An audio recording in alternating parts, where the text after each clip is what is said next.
Agora vocês vão esquecer tudo que nós comentamos sobre a África até agora, porque nós vamos falar de um império simplesmente espetacular, maravilhoso, que marcou historicamente a África e marcou também historicamente o Brasil. Vocês vão entender o porquê.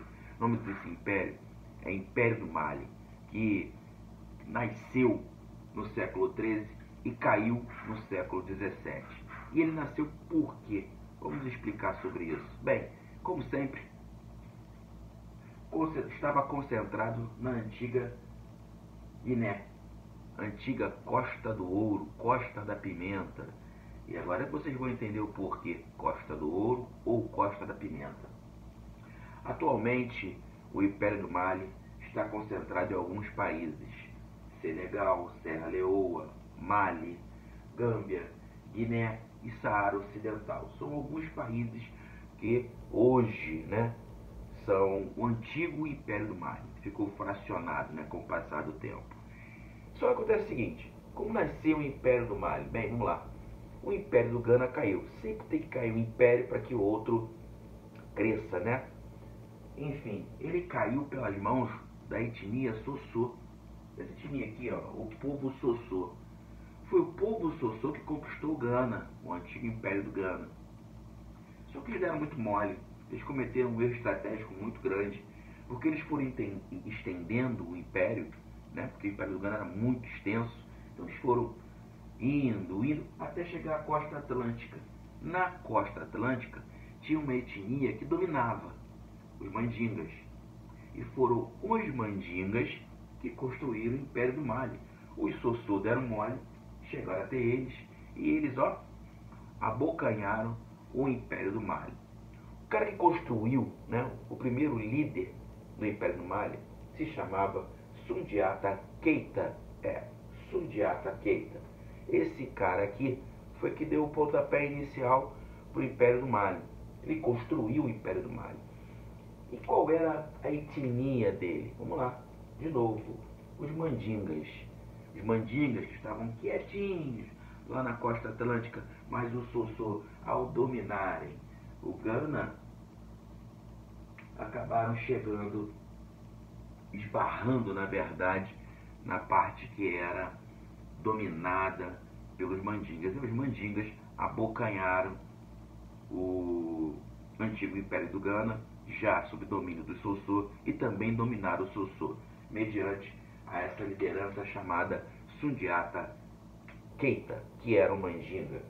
E aí começa a construção do Império do Mali. Bem, é interessante lembrar que os antigos povos, as antigas etnias da África tradicional, principalmente na África Ocidental, na África do Norte, já faziam contato de várias formas, contatos comerciais e, consequentemente, contatos culturais, religiosos com a Península Arábica, até porque foi o segundo continente, que cresceu, já que tínhamos ali vida na África, e aí pelo Estreito de Bab el-Mandeb, é uma tradução um pouco complicada, tem várias maneiras de escritas e tudo mais, mas o nome é Estreito de Bab el-Mandeb. Eles conseguiram atravessar os antigos africanos para a Península Arábica e assim povoar a Península Arábica. Foi por aí a teoria mais precisa de povoação do nosso planeta chamado Terra pelo ser humano, certo? Mas enfim, então, e quem eram esses grandes atravessadores de informações? Os tuaregs e os berberes. Mas ainda assim, nenhuma etnia cultuava uma religiosidade que não fosse a religiosidade dos ancestrais, certo? A ancestralidade. Acontece que aí foi o ponto principal dos mandingas. Por quê? Os mandingas começaram a construir uma relação muito próxima na Península Arábica. Muito próxima. Nós vamos chegar lá. Você vai me perguntar qual era a estrutura política dos mandingas. Era a seguinte forma. Inicialmente, sob a batuta de Sundiata Keita, ela funcionava como um Estado composto. Vamos lá. Estado composto e Estado simples. Estado simples estado unitário, estado composto, confederação e federação, beleza? Então funcionava praticamente como um estado composto, como uma confederação. Só que aí acontece outro desdobramento nos Mandingas, no Império do Mali, porque nasce, né, cresce, aparece para a história um cara que ficou marcado como o homem mais rico da África. Esse cara se chamava Mansa Musa. Mansa Musa. E esse cara, de fato, era um líder, e ele aglutinou toda a administração política da África, melhor, do Império do Mali nesse tempo. E aí passou a acontecer o modelo de vassalagem. Vixe Maria, né? Vamos perguntar assim, vassalagem ou vassalismo? Bem, ambos estão certos, tá bom, gente? Ambos estão certos. Se procurar lá no dicionário direitinho, vai perceber que ambos estão certíssimos, tá? Então, criou-se um modelo de vassalagem, algo muito comum, nós já conversamos aqui sobre isso na antiga administração política da África tradicional, né? Praticamente todos funcionavam dessa forma. Mais à frente nós vamos falar sobre o Congo e vamos entender como funcionava mais profundamente esse modelo de vassalagem, que não era um modelo europeu, tá? Era um modelo africano, que não foi feito, né, no Ocidente praticamente. Ficou só ali e até hoje existe uma diferença de administração. Bem, vamos lá. Então, Mansa Musa deu uma nova estrutura política para a África. E qual era, olha só, a base econômica do Império do Mali? Simplesmente o ouro. Isso. Eles operavam o ouro. Eles operavam. Era o império mais rico em relação ao ouro, mais poderoso. Enquanto o Império do Mali prosperava, na Europa estava acontecendo um lance muito problemático chamado Guerra dos 100 Anos. Então, enquanto a Europa estava enfraquecida economicamente, financeiramente, devido à Guerra dos 100 Anos, na África o Império do Mali prosperava com o comércio do ouro, proximidade com o litoral e principalmente nas peregrinações que Mansa Musa fazia à Península Arábica, tornando os Mandingas a primeira etnia de fato na África muçulmana. Foram os Mandingas, mediante ao seu líder Mansa Musa, no Império do Mali, que tornaram a religião, o islamismo, como a maior potência na África Ocidental. A maior potência até hoje na África Ocidental, o Islã. Foi por esse cara aqui, Mansa Musa. Ele tinha o costume, e ficou muito conhecido por isso, de fazer peregrinação, né? De ir até a Península Arábica, principalmente para cultuar o islamismo e aprender mais sobre o islamismo e trazer para o seu, né, pro seu país, para o seu império. E por isso mesmo ele enfraqueceu o comércio do ouro. Por quê? Porque ele normalmente, quando ele ia para essa peregrinação, ele levava mais de 100 assessores. Mais de 100 assessores próximos a ele. Sem contar os demais funcionários, os demais escravos, certo? E atravessavam o deserto do Saara até chegarem à Península Arábica. E, tradicionalmente, cada assessor próximo, nós falamos de mais de 100 assessores, certo? Cada assessor próximo de Mansa Musa levava uma peça, era praticamente inteiramente de ouro.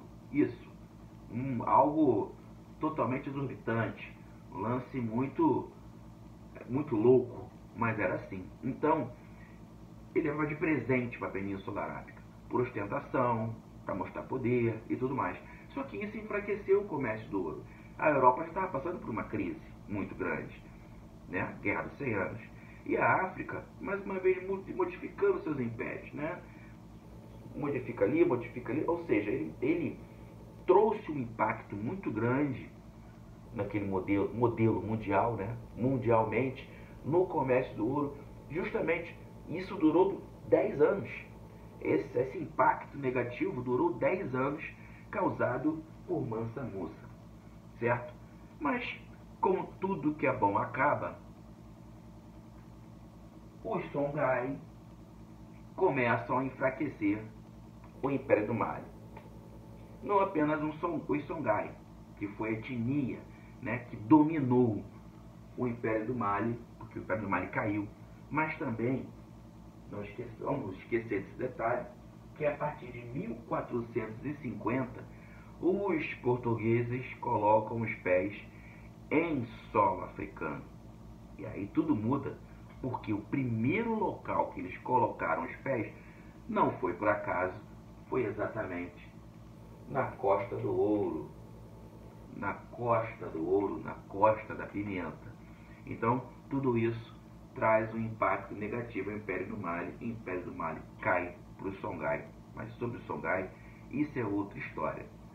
Fechando o nosso vídeo, claro que vocês vão perguntar o que aconteceu com os mandingas. Os mandingas ainda são a maior etnia fracionada na África. Milhões de mandingas existem até hoje. Mas eles vieram traficados para o Brasil, sim, principalmente quando cresce o rei Daomé.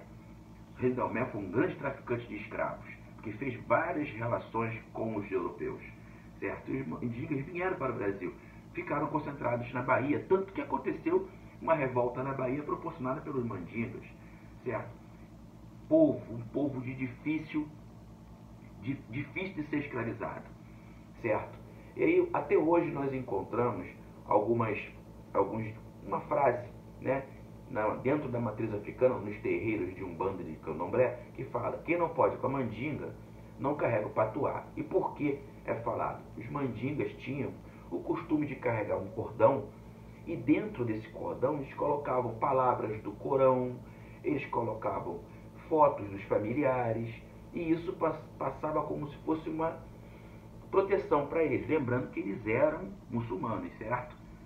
Então, ao chegar aqui no Brasil, ao passar do tempo, com um sincretismo religioso de fato, onde cada etnia absorve a cultura e a religiosidade da outra, isso passou a ser incorporado nos terreiros de Umbanda e Candomblé. Mais detalhes antes da gente encerrar o vídeo.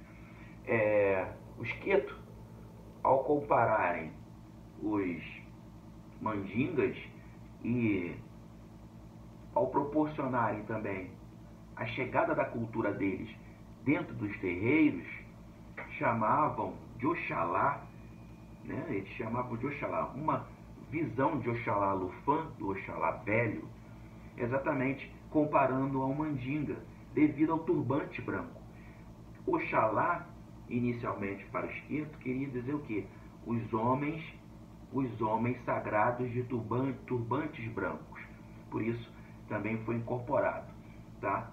E também o fato de abaixar a cabeça para poder saudar o sagrado. Se você perceber bem, os muçulmanos fazem isso até hoje. Mas, se nós formos perceber de outra forma, esse tipo de saudação também é feito tanto no terreiro de Candomblé, nos terreiros dos candomblés brasileiros, e também nos terreiros das umbandas. Todos são a mesma saudação. Paira a dúvida: será que os muçulmanos aprenderam a saudar o sagrado com os africanos tradicionais ou foi o contrário? Claro que foi com os africanos tradicionais, já que a vida nasceu na África, certo? Bem, mais uma vez, quem não pode ir com a mandinga não carrega o patuá. Salve o povo mandinga, salve os mandingas. Foi o Império do Mali. Vamos falar ainda sobre os Songhai. Jefferson Arocho, um barco remando contra a maré.